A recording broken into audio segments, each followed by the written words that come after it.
Dengan berkebun organik di tengah pemukiman seperti ini, kita jadi bisa bersosialisasi dengan banyak orang.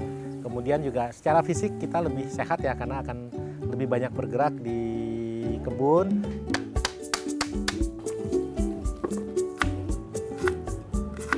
Kenapa kami memilih organik? Karena ini sesuai dengan niat kami ya. Kita ingin menyediakan sayuran yang sehat untuk masyarakat dan juga pemakaian lahan yang kami ingin berkesinambungan. Jadi tidak hanya dipakai beberapa saat saja kemudian lahannya mati karena terlalu banyak pupuk kimia, tetapi kami ingin lahannya itu bisa sekalian kami melestarikan lingkungan.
Assalamualaikum Pak Samen. Sehat Pak Samen? Sehat. Alhamdulillah. Alhamdulillah ya. Gimana kondisi sayur hari ini nih? Ya, alhamdulillah. Sayur ini ada kebaikan juga. Bagus ya. Kan besok insya Allah kita panen ya. Ini gimana Pak Samen kalau yang kerli? Yang kemarin nyoba itu jadi ya? Jadi alhamdulillah. Yang kecil-kecil ya? Alhamdulillah. Ini setekan baru.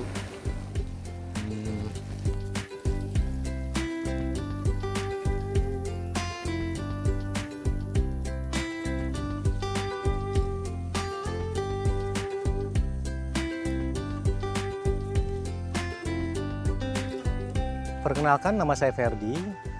Kesibukan saya sehari-hari sebagai pengelola Persada Farm Bogor. Kebun kami berada di Perumahan Taman Sari Persada Bogor, Kelurahan Cibadak, Kecamatan Tanah Sareal Bogor. Jadi pada tahun 2021 itu kita mengalami pandemi ya. Waktu itu alhamdulillah banyak permintaan, malah semakin banyak ya permintaan sayur organik dari masyarakat semakin banyak. Mungkin seiring dengan meningkatnya kesadaran masyarakat untuk gaya hidup lebih sehat dan juga untuk meningkatkan kekebalan tubuhnya gitu ya. Kenapa kami memilih organik? Karena ini sesuai dengan niat kami ya. Kita ingin menyediakan sayuran yang sehat untuk masyarakat dan juga pemakaian lahan yang kami ingin berkesinambungan. Jadi tidak hanya dipakai beberapa saat saja kemudian lahannya mati karena terlalu banyak pupuk kimia, tetapi kami ingin lahannya itu bisa sekalian kami melestarikan lingkungan gitu.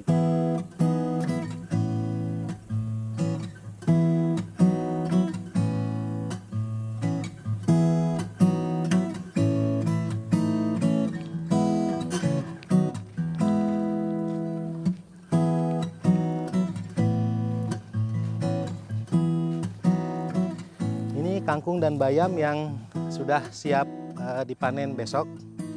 Jadi besok kita akan panen kangkung, bayam, selada keriting, selada bokor, dan sebagaimana umumnya tanaman organik kita tidak menggunakan pestisida kimia. Jadi kalau dilihat ada salah satu kelebihan sekaligus kekurangan tanaman organik kami, yaitu ada bolong-bolong karena digigiti oleh serangga ya. Tapi juga itu sekaligus kelebihan karena itu membuktikan bahwa sayuran di kebun kami memang tidak menggunakan bahan pestisida kimia, sehingga hama aja doyan gitu. Jadi kalau buat sebagian besar konsumen kami, kalau hama aja doyan, masa manusia nggak doyan gitu kira-kira.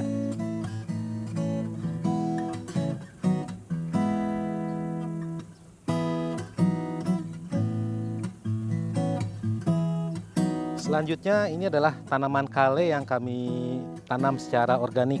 Jadi bisa kita lihat ada beberapa yang tumbuh dengan bagus, tidak diserang hama dan warnanya hijau sehat dan besar-besar. Tapi juga bisa kita lihat di sini ada beberapa tanaman yang saat ini sedang dalam perawatan kami karena pH tanahnya sepertinya turun. Jadi kemarin kita treatment dengan menambahkan kapur pertanian untuk memperbaiki pH tanah sehingga akan membantu kesehatan tanaman, tidak mudah terserang penyakit dan hama. Dalam waktu 1-2 minggu setelah kita taburkan kapur pertanian, insya Allah dia akan pH-nya akan kembali normal sehingga kesehatan tanaman juga akan lebih membaik lagi.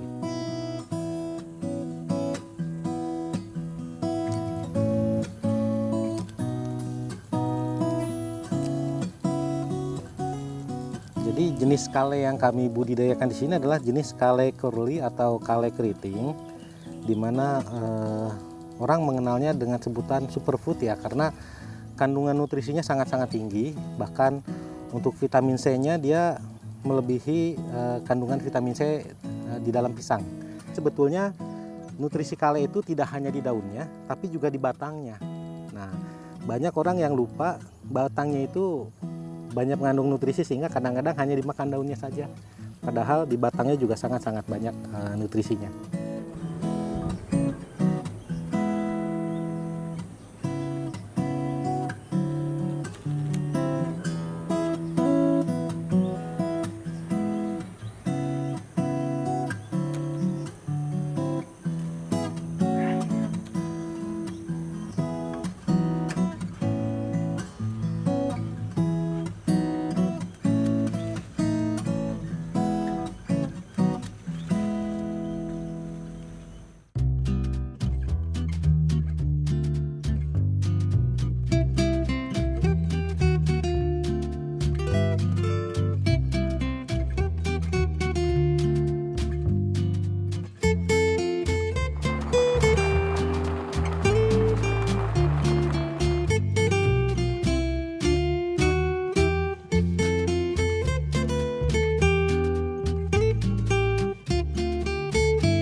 Sebagaimana terlihat di sini ya, kita melihat ada beberapa pohon rambutan, jambu biji merah, pepaya, pisang.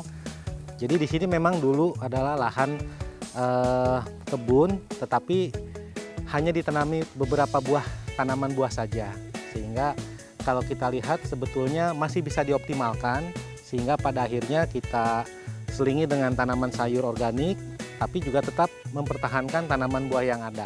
Dan malah jadinya tanaman buah yang di sini jadinya organik, karena untuk lahan sayur organik itu harus betul-betul menggunakan prinsip organik yang sama sekali tidak boleh kami langgar, karena setiap tahun kami akan disertifikasi untuk betul-betul melihat bahwa memang penanaman sayuran di sini kita lakukan secara organik.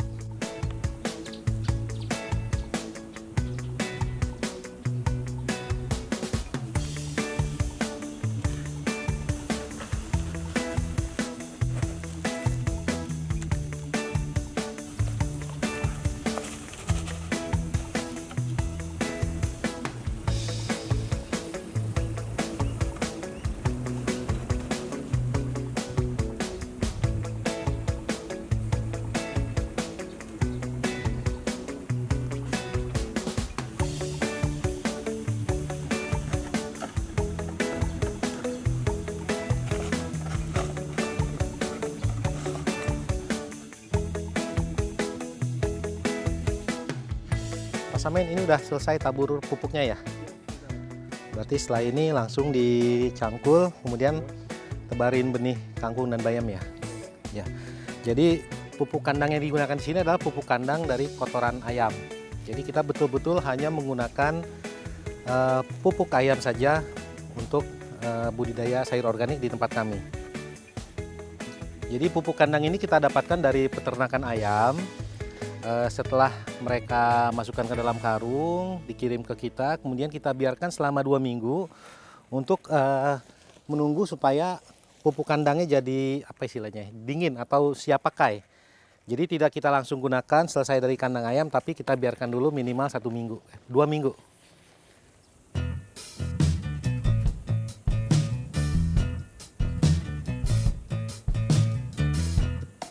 Untuk kualitas lahan sebetulnya yang penting tanahnya cukup gembur ya, karena nanti untuk pH kita periksa. Kalau misalkan pH tanahnya kurang dari standar, kita gunakan kapur pertanian atau dolomit untuk menaikkan pH, kemudian kita campur dengan pupuk kandang. Insya Allah itu udah bisa digunakan untuk memulai pertanian organik. Jadi nggak perlu rumit, nggak perlu ribet, kita bisa melakukan budidaya sayuran secara organik.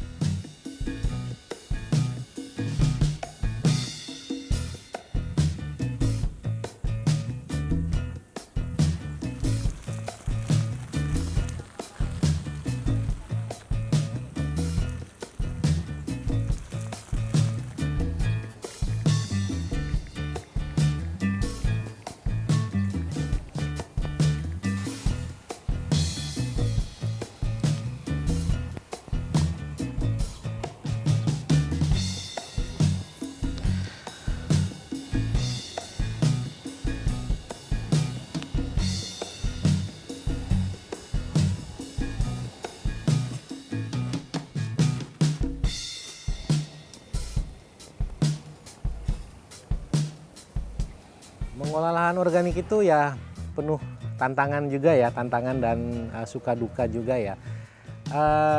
Yang dukanya itu misalkan ketika banyak hama ya. Hama itu bisa dibilang gini, ketika hamanya lagi banyak, sayuran yang seharusnya besok panen, dalam 1 malam itu bisa habis. Bisa habis yang bahkan tidak bisa kita panen sama sekali. Itu ketika kita bicara dukanya ya, karena memang kami tidak menggunakan pestisida kimia untuk memproteksi tanaman kami dari hama. Tapi sukanya ya ketika hasil panen kita bagus, disambut baik oleh masyarakat, itu ada kepuasan tersendiri gitu ya, kepuasan yang lebih dibanding dengan nilai uang semata gitu. Jadi ada gregetnya lah kalau ngelihat konsumen kami itu puas dengan sayuran-sayuran kami gitu.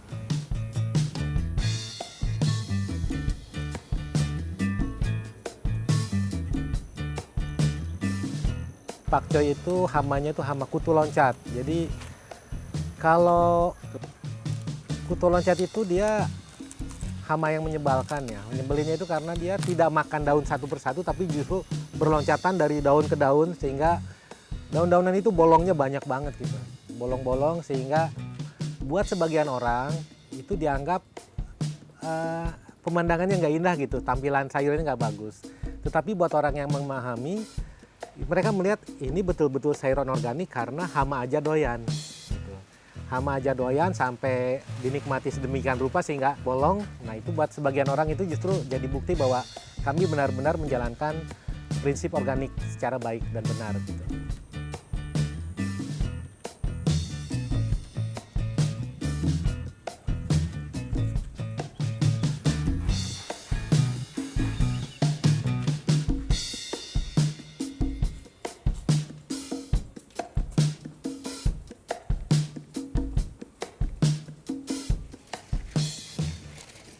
Wah, kotor.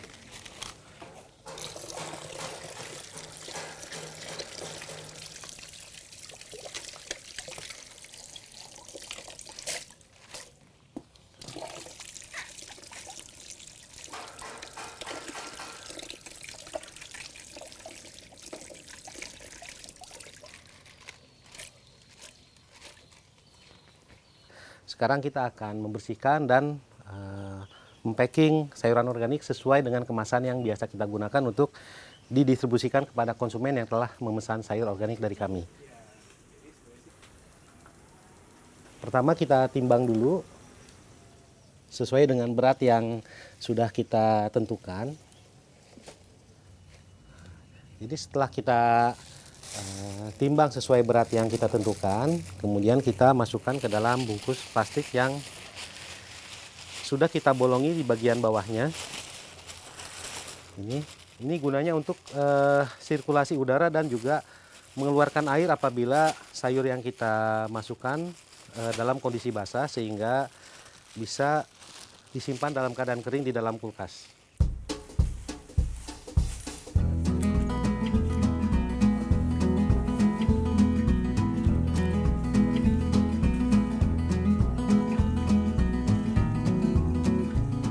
Untuk memasarkan sayuran, biasanya kami menggunakan fasilitas WA saja ya, WA. Jadi dimulai dulu ketika kami mulai mendapatkan pesanan dari tetangga, dari teman-teman, akhirnya kami himpun kira-kira berapa banyak sih yang mau menjadi konsumen kami.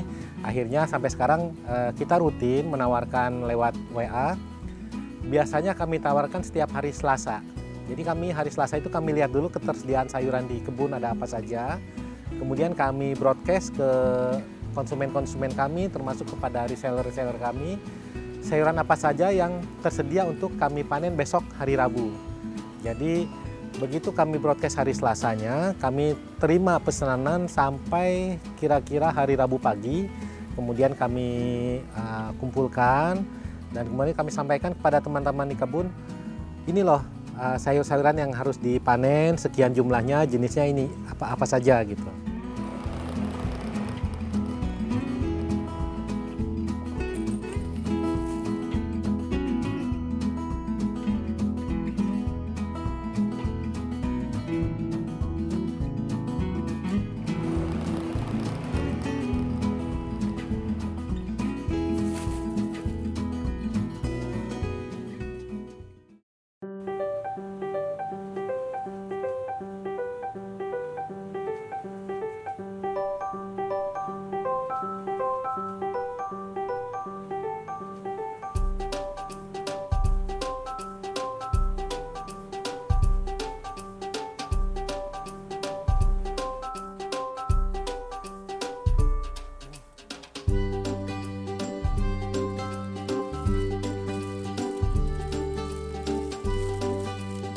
Perkenalkan, saya Ana, owner Persada Farm.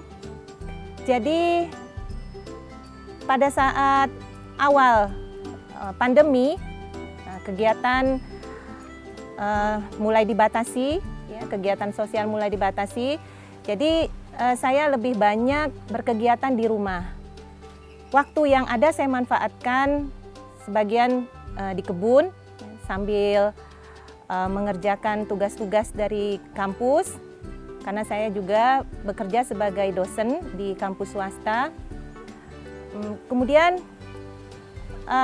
saya mulai mengoleksi tanaman tabulam pot. Nah, saat itu saya bertemu Pak Fauzi dan Pak Ferdi yang mengajak untuk lebih serius untuk menggarap lahan ini. Harapannya bisa bermanfaat bagi masyarakat, karena ini salah satu juga penyumbang udara bersih, sehingga warga lebih senang, lebih sehat, dapat menikmati udara bersih.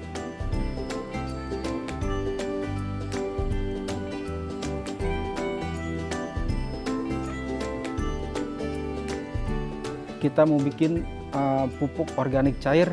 Kita siapkan bahan-bahannya, terdiri dari buah busuk, ada dedek. Nah, pertama-tama kita tuangin air dulu setengah. Air bagusnya sih air cucian beras, itu lebih bagus.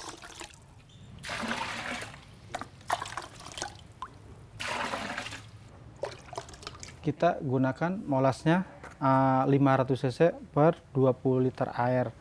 Nah, kita buat sebagai biang ntar.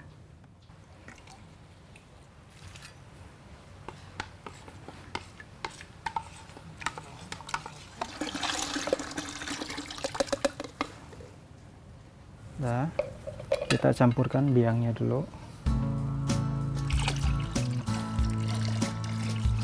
Nah, kita campurin, kita tuangin bahan-bahannya.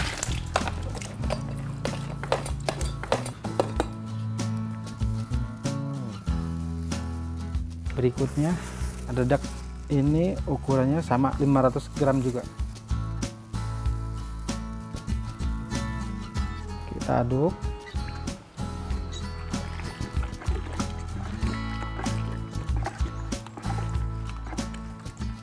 Selanjutnya kita tutup pakai plastik.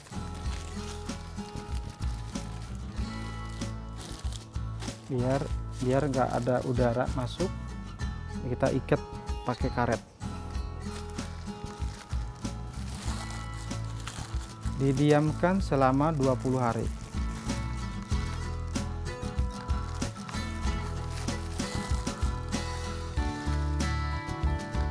Semenjak kami bermitra dengan Agribusiness and Technology Park dari IPB, setiap tahun kami dilakukan sertifikasi organik oleh mereka. Jadi betul-betul cara kami bercocok tanam itu dipantau, dipastikan bahwa cara-cara kami memang sesuai dengan kaidah-kaidah pertanian organik, di mana kami hanya menggunakan pupuk-pupuk organik yang berasal dari kotoran hewan, dan juga kita tidak menggunakan pestisida bahan kimia. Jadi semua pupuk maupun pestisida yang kami gunakan adalah berasal dari bahan-bahan organik semuanya.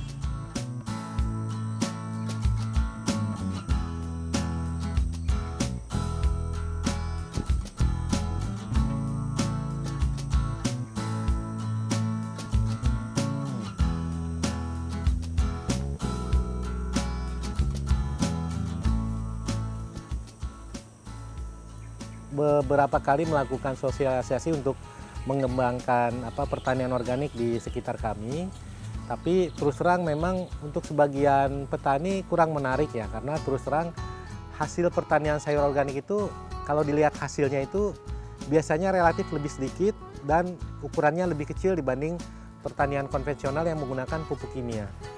Jadi ini masalah persepsi saja sebenarnya sih. Jadi semakin banyak mereka memahami sebetulnya akan lebih menguntungkan kalau menggunakan penanaman sayur organik. Dengan berkebun organik di tengah pemukiman seperti ini, kita jadi bisa bersosialisasi dengan banyak orang. Orang-orang juga bisa datang ke kebun kami untuk menikmati hijaunya pemandangan di kebun kami. Kemudian juga secara fisik kita lebih sehat ya, karena akan lebih banyak bergerak di kebun. Kemudian selain itu juga kami ada kepuasan tersendiri ketika kami bisa membuka lapangan pekerjaan bagi orang-orang di sekitar kami.